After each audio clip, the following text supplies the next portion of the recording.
An honest farmer had once an ass that had been a faithful servant to him a great many years, but was now growing old and every day more and more unfit for work. His master therefore was tired of keeping him and began to think of putting an end to him. But the ass, who saw that some mischief was in the wind, took himself slyly off, and began his journey towards the great city. For there, thought he, I may turn musician. After he had travelled a little way, he spied a dog lying by the roadside and panting as if he were tired. What makes you pant so, my friend? Said the ass. Alas, said the dog, my master was going to knock me on the head, because I am old and weak, and can no longer make myself useful to him in hunting. So I ran away. But what can I do to earn my livelihood?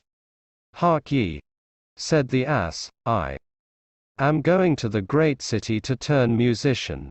Suppose you go with me, and try what you can do in the same way. The dog said he was willing, and they jogged on together. They had not gone far before they saw a cat sitting in the middle of the road and making a most rueful face. Pray, my good lady, said the ass, what's the matter with you? You look quite out of spirits. Ah, me, said the cat. How can one be in good spirits when one's life is in danger? Because I am beginning to grow old, and had rather lie at my ease by the fire than run about the house after the mice. My mistress laid hold of me, and was going to drown me, and though I have been lucky enough to get away from her, I do not know what I am to live upon. Oh, said the ass, by all means go with us to the great city. You are a good night singer, and may make your fortune as a musician. The cat was pleased with the thought, and joined the party. Soon afterwards, as they were passing by a farmyard, they saw a cock perched upon a gate, and screaming out with all his might and main. Bravo! Said the ass. Upon my word, you make a famous noise. Pray what is all this about? Why, said the cock, I was just now saying that we should have fine weather for our washing day, and yet my mistress and the cook don't thank me for my pains, but threaten to cut off my head tomorrow, and make broth of me for the guests that are coming on Sunday. Heaven forbid, said the ass.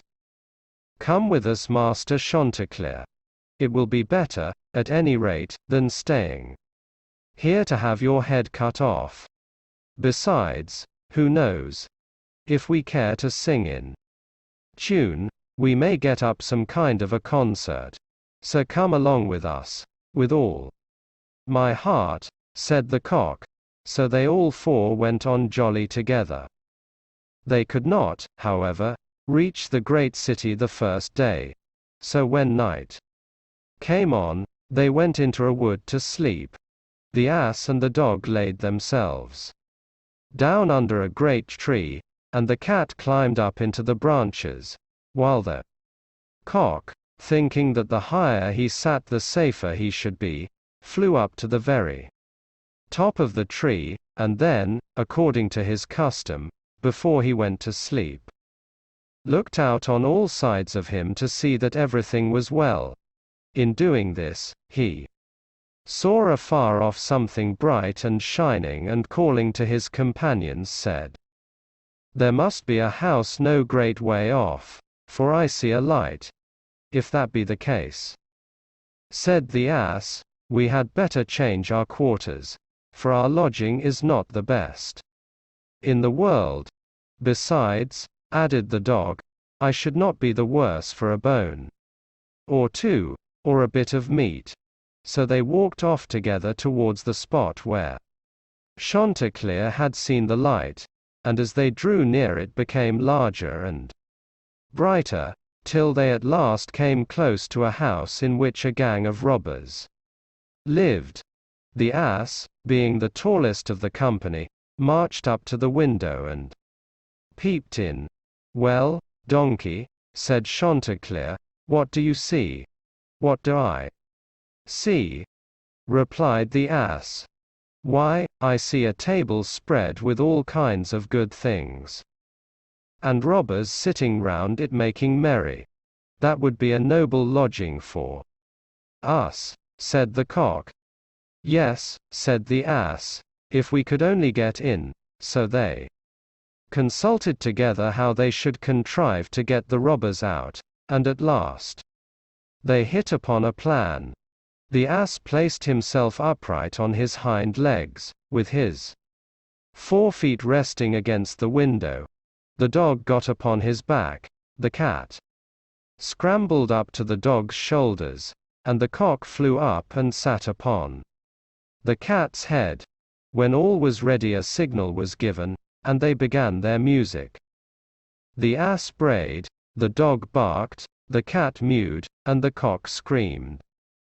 And then they all broke through the window at once, and came tumbling into the room, amongst the broken glass, with a most hideous clatter. The robbers, who had been not a little frightened by the opening concert, had now no doubt that some frightful hobgoblin had broken in upon them, and scampered away as fast as they could. The coast once clear, our travelers soon sat down and dispatched what the robbers had left, with as much eagerness as if they had not expected to eat again for a month. As soon as they had satisfied themselves, they put out the lights, and each once more sought out a resting place to his own liking.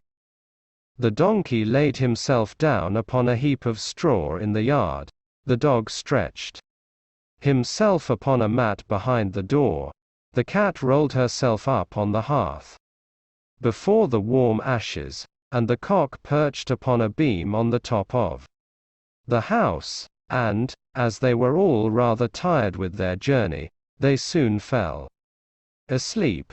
But about midnight, when the robbers saw from afar that the lights were out and that all seemed quiet, they began to think that they had been in too great a hurry to run away. And one of them, who was bolder than the rest, went to see what was going on.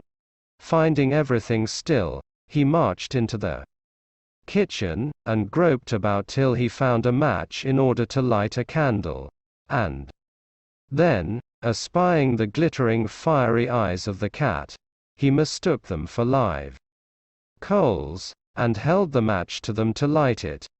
But the cat, not understanding this joke, sprang at his face, and spat, and scratched at him.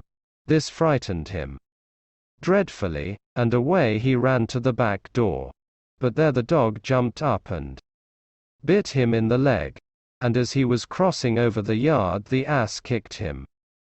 And the cock, who had been awakened by the noise, crowed with all his might.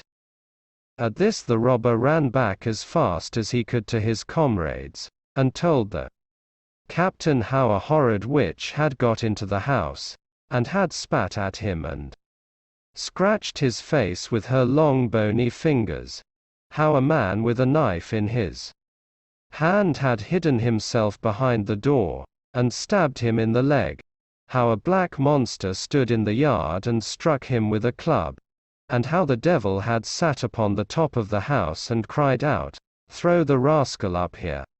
After this the robbers never dared to go back to the house. But the musicians were so pleased with their quarters that they took up their abode there. And there they are, I dare say, at this very day.